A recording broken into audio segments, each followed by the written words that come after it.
থেকে শুনেন মামা, কি পাইছেন বলতে হবে। আজকে আপনি পেয়েছেন প্রথম পুরস্কার একটি পিকআপ গাড়ি মামা।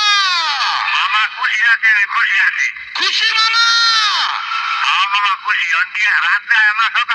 রাত্রে আইবেন না সকালে? মামা আগামীকাল আসেন রাত 9টায়। কেননা এত রাত্রে লোকজন পাবেন না, আপনি যাইতেও সমস্যা হতে পারে। আগামীকাল রাত্রি 9টায় এসে পুরস্কার নিয়ে যাবেন। ঠিক আছে মামা? আচ্ছা ঠিক আছে। আজকে তো রাতে আর ঘুমাবে না মামা, আমি দুজনে গল্প করতে সময় পাই, তাই না? আজকে ভালোভাবে ঘুমিয়ে পড়েন, আগামীকাল আসবেন ইনশাল্লাহ। কেলাপুর, কোনাবাড়ি কেলাপুরে চলে গেল আজকের প্রথম পুরস্কার। নাম ভাগ্যবতী রূপা। এই রূপাটাকে একটু শোনা হলো না বাবা?